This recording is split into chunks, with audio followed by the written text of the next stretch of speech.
Today I want to talk to you about my 11-point financial checklist or blueprint, whatever you want to call it.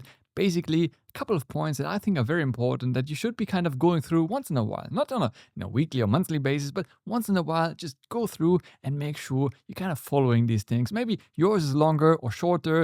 At least take a couple of ideas from that list, and I think they can really help you to level up your finances. And I really like this quote over here that building wealth isn't doing one big thing, right?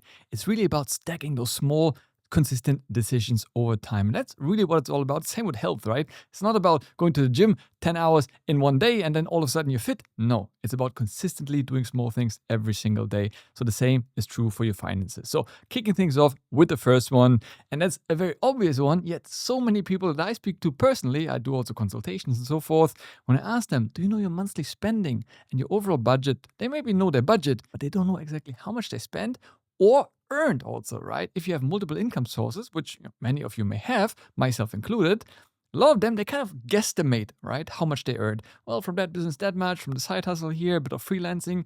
But guesstimating is not really that good, right? And more importantly, also your spending. If you kind of have a feeling that you sort of stayed within budget, feelings don't really work that well over time to measure your finances well. So I always say, if you can't measure it, you can't manage it. And if you do have a problem, it starts by recognizing that you do have a financial problem, and then you can attack it, see where the issues are, and then you can work towards fixing them. If you don't know where the problem is, if you spend too much on entertainment, on food, on going out, groceries, whatever it is, well, then it's going to be hard to manage that, right? So I'm a big fan of measuring that. I personally do that on a monthly basis. You can use my free monthly budget review and net worth tracker. I'll leave a link down in the description below. Feel free to use it, amend it how you wish. It's maybe not the most pretty interface, but honestly, it's been working for me. I've been using it for a number of years now. I fill it out every single month, and that way I see exactly, as you can see over here, how much has been my income, my expenses, my overall profits. Just go through the motion. And most apps these days, right, if you have Revolut or any other of the apps, they already classify your expenses. So it's very easy to just go through in a particular month how much you spend on groceries, restaurants, whatever it is, you have a total. And then you also can fill out all your other assets, and then over time you will see your net worth hopefully growing, which is, the idea of that. And of course, different people have different percentages, in terms of what your needs are covering of your income, what is your wants, as well as your savings. So again, I'm not too fixated on that. Obviously, you want to increase your savings or investable amount over time, but overall, find something that works for you. If you're just starting off your career, then obviously, maybe the percentage of needs might be a little bit higher, right? Because if you earn very little, in comparison, the rent might be quite high. But later on, as you grow your career and earn more, then obviously, that will shift over time. But once again, the principle is the same. Know what you're spending and your budget, and then you can move on to the next level, which is in this case, tracking your net worth. And I just touched on that as I've shown you over here. You can track your net worth over time, which is basically your assets, right? All the things that you own minus your liabilities. If you have any bank loans or any money that you owe to other people, that would obviously go and be deducted from your assets. And then you have your net worth over time. So some people, they just bought a house, right, for let's say €1 million, and they think now they own €1 million worth of house, which often is not the case, right? Maybe you have a 20% down payment, so that means you pay 200,000 on it. The rest, 800,000 euros of that house, technically still is owned by the bank. So your net worth in that house is only 200,000. So that's why it's very important to track that over time. A lot of people I see, they overestimate their assets and underestimate their liabilities, that they don't take into consideration all the loans, outstandings, debts, mortgages they have. So that's very important to track that over time as well. Then, very important, you want to have an emergency fund. And the word sometimes scares a lot of people. What do you mean emergency fund? But it's a very simple principle. You want to make sure in case something bad happens, right? Maybe you lose your job, right? Or you really have an emergency yourself or somebody in the family has a health issue and needs, significant amount of money to get it fixed.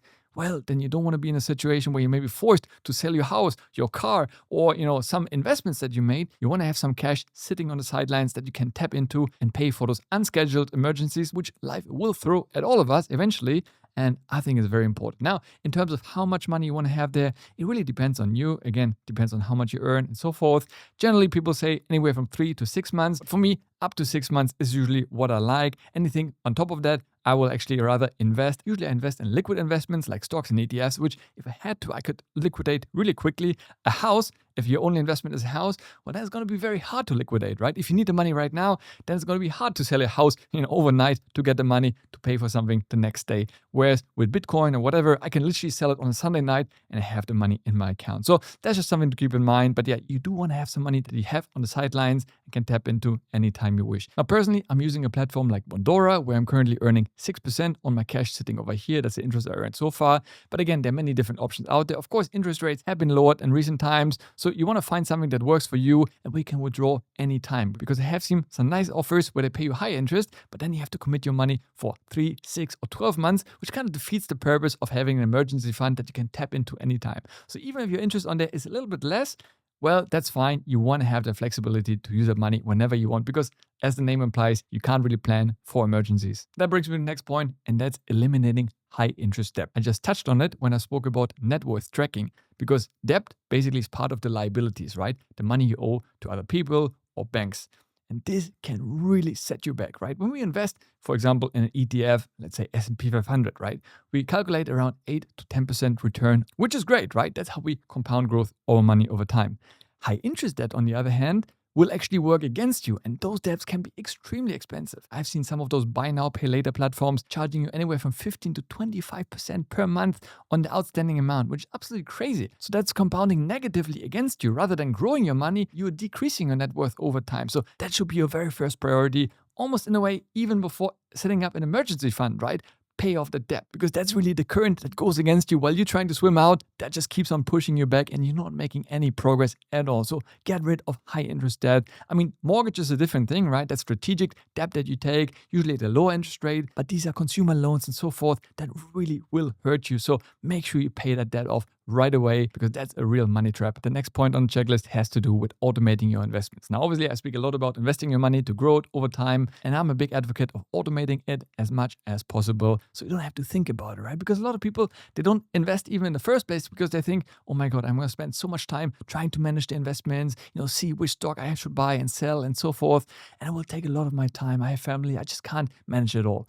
And I get it. A lot of us have these problems, right? I'm becoming a father myself, probably going to have less time. So that's exactly why I'm always saying automate your investments. There are some great apps out there like Lightyear, Trading 212, even Interactive Brokers, where you can literally say what you're going to buy, how much you're going to buy for, and when, once a month, once a week, whatever works for you. And then you just make sure you automate your bank transfer from your bank to that broker, and then a broker will invest on your behalf. You set it up once, and it will be set and forget it, investing on autopilot. And I think that works for majority of the people the best ways. So that way you also avoid emotions, right? Maybe on that day when you buy, the market is up or down, and you think about it, I'll wait another week, another month, and you'll never end up investing. That way it just gets triggered. So that way you take out the emotion and you just get it done. As I mentioned in the beginning, same like going to the gym, right? You do it no matter what, whether you feel like it or not, you just get it done, and that will really work in your favor over the long term. And you can see over here on a compound growth calculator, I'll link it down in the description below, how your investments can potentially grow. Even with €1,000 per month, over a 30-year period, that could grow into 1.9 million euros, which, obviously is really nice. And that's exactly the compound growth. You see, it's an exponential growth over time, not a linear growth, which will be way less. So that's really interest on your interest on your interest over time, how we see that exponential growth. And that's the whole point why I'm such a big fan of investing, right? Your own investment is less than $500,000. So what you earn from your investments is going to be almost 3 times that at 1.4 million. The next point has to do with diversifying your assets or your investments, right? You never want to put all your eggs into one basket. And I'm a big fan of that. Personally, I own real estate, I have stocks, I have crypto, I have ETFs, and also some cash on the sideline. So again, you have to find what works for you. Whatever it is, I can't tell you, right? I educate about different things, and each of them has their pros and cons. There's no one best way to invest, right? Otherwise, everybody would be doing the same thing, but you have to find what works for you, for your risk tolerance. And so you want to make sure to diversify across different asset classes. So even if one goes down, you can benefit from another one, which might actually be going through a good period right now, right? If you only buy one house in one city, well, then you're really very much concentrated geographically, asset class-wise, onto one single investment property. And that's really overly concentrated. So you want to, at the same time, be diversified. That's, for example, why a lot of people invest in all-world ETFs, right? Which is basically an ETF that invests in different stock markets around the world. That way you have global exposure to different stocks and therefore companies, which is a good way to go about it. So even on top of just having all world ETF, you still might want to have some other asset classes such as crypto, real estate, bonds, so many different options to choose from. But I really recommend you to kind of start playing around with different ones and have at the very least 2, ideally 3 or 4. I think that would be good over long term to grow your portfolio. Next point is similar to the first point. If you can't measure it, you can't manage it. So the same that applies to your income, expenses, and overall net worth, you want to do with your investments as well. Because personally, I was the same. When I started, I invested one way, then it shifted over time. Now I invest completely different to when I started a couple of years ago, right? And you might be the same, right? You evolve as an investor, hopefully, right? That's pretty normal, right? We change, our vision changes, time changes also, right? A few years ago, there wasn't AI, there wasn't crypto, so these things change, and maybe you're drawn more to one over the other, and that's totally fine. But don't also freak out, right? Don't check it every single day on your phone and make rash decisions. Set it and forget it, as I said before, but then once in a while, either quarterly or even every 6 months, at the very minimum every 12 months, really go through your various portfolios, holdings that you have and see, does that still make sense? Do you still have conviction? I'm always a big fan of really having conviction in your investments, right? If you do, it doesn't matter even if the stock or ETF, whatever it is, goes down by a few percent. You might even see it as a buying opportunity. But if you just buy it because somebody told you to buy it, you lose your conviction and then you panic sell and you realize a loss. And you don't want to be in that situation. So very important, just go through. Maybe everything is fine. You'll continue what you're doing. Or you realize, hey, listen, you know what? Dividend stocks are actually not for me anymore. This is, for example, what happened to me. And I moved out of dividend stocks and kind of shifted into more individual growth stocks as well as ETFs. Next point, not very fun, but sadly, it applies to most people, I guess, around the world. And that is understanding your tax setup. Because every country has different tax regulations. They also change constantly. But there are obviously certain ways how you can optimize your returns from a tax point of view. In the UK, you have things like ISA, or in the US, you have Roth accounts. Or in terms of ETFs and dividends, some countries favor accumulating ETFs over distributing ETFs. So understand what is the difference, what is better for you as an investor, because those taxes basically in a way come out of your returns, right? So if you can optimize it, still in line with your investment strategy, you will end up with more money, right? And who doesn't want to do that? So really take the moment to go through, even ask ChatGPT to get a base understanding, right? And then if you really have a bigger portfolio or specific cases, then at some stage you might want to go to a tax consultant. A lot of people ask me about taxation and so forth, but that's such a complex topic and I can't really give tax advice for any of you, right? So really I recommend you use your trusted AI as a starting ground. Often it doesn't really get it right completely, but you have a rough idea, and then maybe, as I said, reach out to an expert or follow, maybe some tax advisors in your country on social media and so forth to kind of get some little tips and tricks on how you can optimize that for your investments. The next point has to do with reducing fees for your investments. That can be in the form of commission or also ETF fees, right? ETF, as I said, very popular way to invest these days.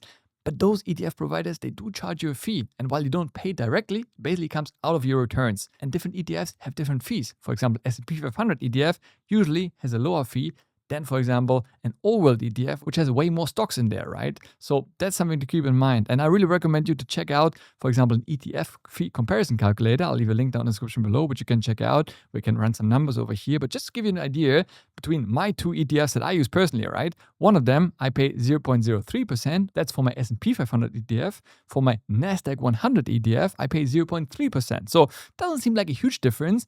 But if you see over time, I start with zero investment, I invest €1,000 a month. I mean, just hypothetical numbers, expected return 8% over 30 years. The difference just in fees, assuming the same returns, will be €78,000 that I pay more for the NASDAQ ETF than the cheaper S&P 500 ETF. Now, granted, of course, maybe the NASDAQ will also yield me higher returns. I'm just talking about fees. So you see how also those fees exponentially grow over time. So of course, it's not only about the fees, it's also about total returns. Of course, there's no point in selecting an ETF with the lowest fee just for the sake of the fee, if in the end it returns you, half the returns of some other ETF that's slightly more expensive. You should see the overall returns, but of course you do want to optimize fees over time. Previously, to give you an idea, I had the same S&P 500 ETF from a different provider that charged me 0.07. So that's exactly the same ETF I wanted, right? But different percentage, it would have returned me almost €12,000 less than with the new ETF that I went into now. The next point on the checklist has to do with reinvesting your earnings. And here I talk about mostly dividends, right? The dividends that you receive from, for example, dividend paying stocks Or, of course, also ETFs, right? S&P 500 also pays you a dividend. And a lot of people, once again, if they don't automate it, they get the dividend paid into their account and then it just sits there idly. Maybe one day they remember to invest it, but often it just sits around until they log in again. They say, oh, I still have some dividends. And then later they invest it or they actually cash it out. And if you cash it out and don't reinvest, your compounding growth, that exponential curve I've shown you before, will definitely be not as fast as it could be if you reinvested all the money that you get right away. Same if you own real estate, you rent it out, you get rent. You don't just keep the rent idly sitting around. You take that rent and reinvest it into other real estate or into stocks, ETFs, or do something with it, right? You don't want to just keep it at the bank at 0%. The same over here with your dividends that you earn from various investments. Could be crypto staking rewards, whatever it is. Make sure right away to reinvest it to further compound growth your investments. And with this, we come to the last point, and that has to do with increasing your contributions over time. Now, I've shown you previously on the compound growth calculator, annual deposit increase. And that's very important because when you start your career, obviously income will be much less than 10, 20, 30 years later on. And when you set up your automated investments, as I mentioned to you in the previous point, obviously the amount will be much smaller, right? So it doesn't mean that you put, for example, 100 euros a week, a month, whatever works for you for the next 20 years. That won't really get you to where you want to go. But instead, you want to factor in deposit increase over time, because as your salary increases, which hopefully it does, if you didn't get a salary increase over the last few years from your employer, maybe it's time to talk or maybe look for a new employer. But on average, it might be anywhere from 5 to 10% on a year-on-year basis, whatever it is, or you maybe got a promotion, it might be even more, 20, 30%, right? You want to factor that in. Of course, some of it goes towards, nicer lifestyle. That's totally fine. But make sure you also increase your contribution towards your investments, because you see here, if I have 0, right, the same percentage, let's say on a 30-year period, at 500 euros, it brings me to, 850,000. Now, if I increase this by 5% every single year, all of a sudden, it goes to 1.35 million. A major difference just by increasing the contribution by 5% every single year, which should be feasible given that obviously your salary increases. Inflation is there as well, right? Everything goes up, costs are going up. So naturally, your income and earnings will also increase, hopefully over time. Right, friends, there you have it, my 11-point financial checklist. I hope some of those were helpful for you. You don't have to go through the entire list. Maybe start with 1 or 2 points and start looking into this, right? Maybe you do already quite a few of them. That's great. But maybe you haven't set up automated investments, or maybe you haven't increased your contribution for a while. Make sure to pick a couple of them and start actioning, right? Because I know how it is, right? I also watch a lot of YouTube videos myself. I say, yeah, makes sense. I should really do this. Very nice. And then I go about my day and, forget about it. So make sure you take action today. Either start a net worth tracker, a budget tracker, any of the things I think are really tangible things. And ultimately, this is for you to help you level up your finances. Hope you enjoyed the video. If you did, give it a like, subscribe to the channel. Next up, check out this video right here. As always, thanks for watching. Stay healthy, get wealthy, and I'll see you in the next one. Ciao.